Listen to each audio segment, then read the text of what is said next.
Today's lesson is greatest common factor. So you have been working with multiplying, and now we're doing the opposite, and we're going to be going backwards to factor. So before we start factoring, we need to go over what the greatest common factor is.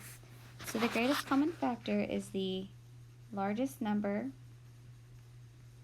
or factor that divides evenly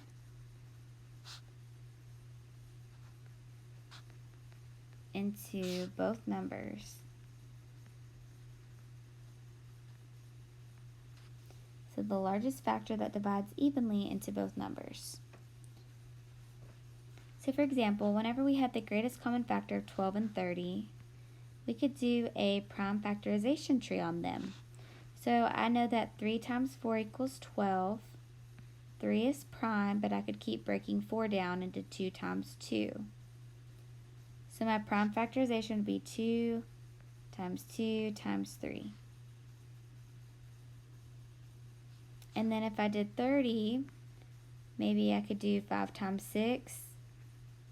I know that 5 is prime, but I could break 6 down further into 2 times 3. So this would be 2 times 3 times 5.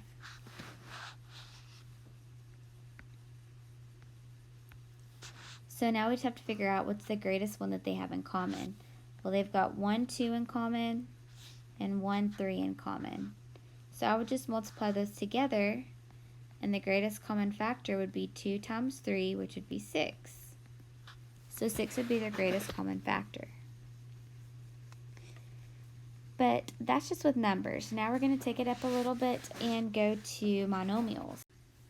To find the greatest common factor of 2 or more monomials, find the prime factorization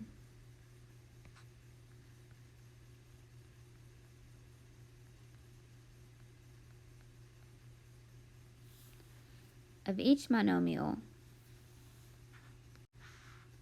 Identify the common factors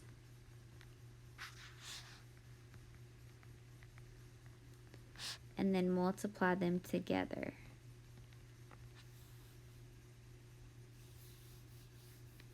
Alright, so let's take a look at number 1.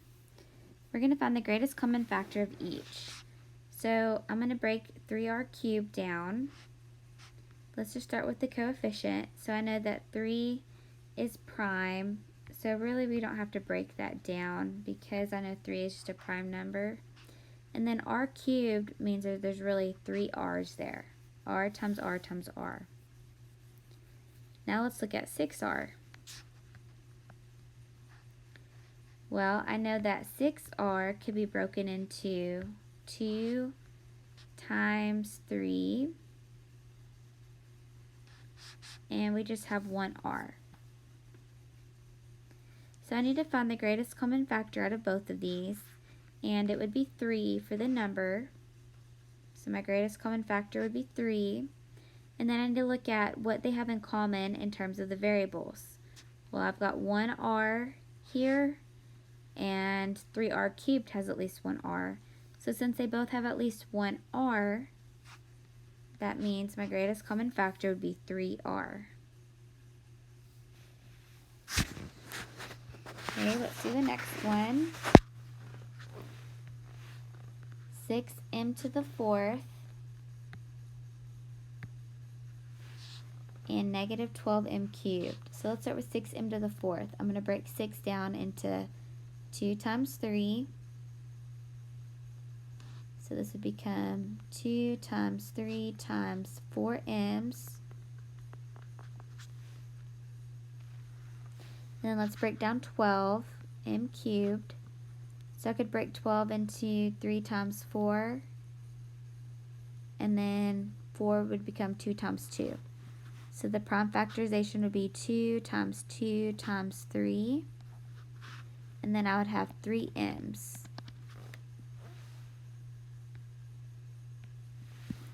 So let's start with the coefficients and look at what numbers we have in common. Each monomial has a 2 and a 3. So my greatest common factor would be 2 times 3. And then let's look at how many m's they have in common. Well, I know I've got 3 on this 12m cubed, and I have at least 3 on 6m to the 4th.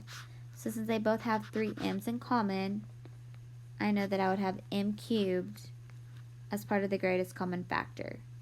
So 2 times 3 times m cubed would just be 6m cubed.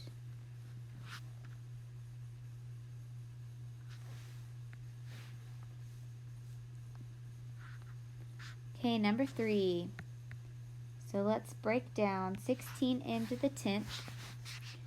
So 16 can be broken into 4 and 4, and then 2 times 2 times 2 times 2. So I'd have 2 times 2 times 2 times 2. M to the 10th. I'm not going to write that many m's out. Now let's break down 32m to the 9th.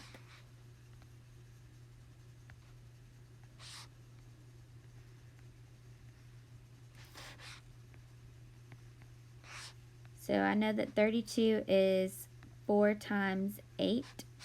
So I could break down 4 into 2 and 2, and then 8 into 2 times 4, and then keep going. 4 would also break up into 2 times 2.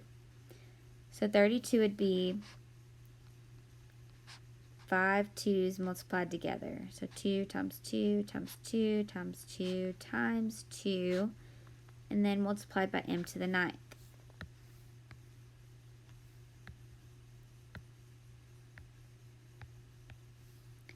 So they both have 1, 2, 3, 4 2's in common. So 2 to the 4th power, or 2 times 2 times 2 times 2, would be 16. And they both have at least 9m, so I would have 16m to the 9th. Okay, there's a shortcut. If you're tired of doing prompt factorization, just look at these numbers. What's the greatest common factor, or the greatest number that goes into 16 and 32? Well, that would be 16. And then I know that they both would have at least 9 m's, so I know that 16m to the 9th would have to be my greatest common factor. Okay, last one. So let's just look at these numbers, these monomials, and find the shortcut. So what's the greatest number that goes into 7 and 28? That would be 7, because 7 divided by 7 is 1, and then 28 is also divided by 7. So 7 is the coefficient. That is the greatest common factor of both of those monomials. Now let's just look at the variables. Well, on the left side I've got j, k, and m, but on the right side I've only got k. So I know that k is my only variable that they share. And now we just have to figure out, well, how many do they both have in common? Well, I know that the first monomial has 8 and the second monomial has 10. So they both have at least 8. So my greatest common factor would be 7k to the 8th. Okay, that's it for this lesson. Hope you guys have a great day.